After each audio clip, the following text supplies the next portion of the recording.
Hi, Oliver. This is Grandma. I thought maybe you'd like to hear me read you a book. I'm going to read you the story of the big red tractor and the little village.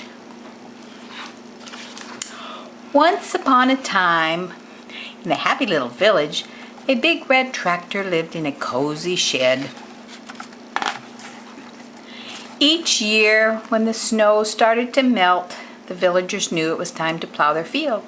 So every morning, they'd go out to the little shed and wake up the big red tractor. They loved the powerful put, put, put, kaboom noises he made, and they cheered because the big red tractor helped them with their hardest job, plowing the field. Everyone worked hard together to move the big red tractor through the field. Half the villagers pushed him and the other half pulled him. He smiled cheerfully, glad to help, even though they never seemed to move him very far. The villagers worked very hard, and they always finished plowing the field just in time to plant delicious vegetables, sweet fruit before the rain came.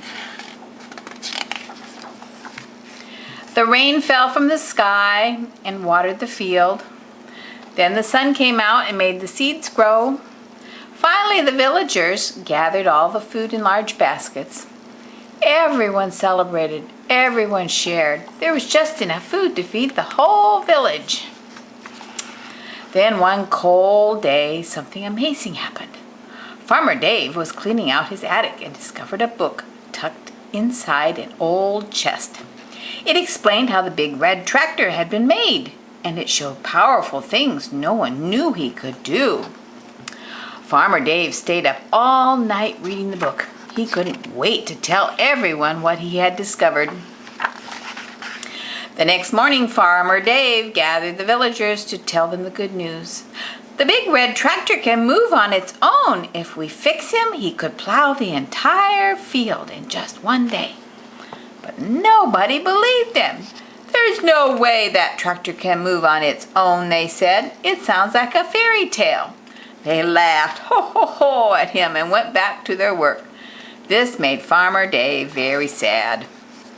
But Farmer Dave didn't stop believing what he had read. Every night while the villagers were asleep, Farmer Dave stayed up late fixing the big red tractor. Finally, after many nights, Farmer Dave was done. He jumped onto the big red tractor and turned him on. Put, put, put, kaboom! He jumped in the driver's seat and had so much fun that he plowed the whole field that very night. The next morning, the villagers woke up to a huge surprise. Their work was done for them. They would not have to spend many weeks pushing and pulling the big red tractor over the dirt. It's a miracle! Who did this for us? Look over there. It was Farmer Dave, sleeping on the big red tractor. The people shouted happily. Farmer Dave was right. The tractor book is true. That year, the villagers plowed and harvested many fields. They had so much extra food that they were able to share it with people in other villages who needed it. When they visited other villages, Farmer Dave and the big red tractor always took the book with them so they could teach others the wonderful news they'd learned. The little village kept sharing, and the villagers became known as the most generous people in the world. Did you know that you are like the big red tractor? God made you, and He knows just how you work best. He wrote a book full of truth that you can read to help you know how to live.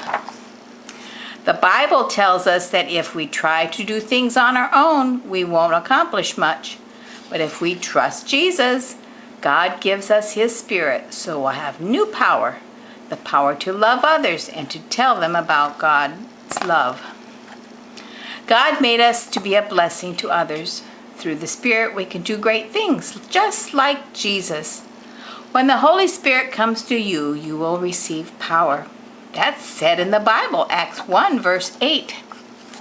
The end. I like that story, The Big Red Tractor. See you next time. I love you, Oliver.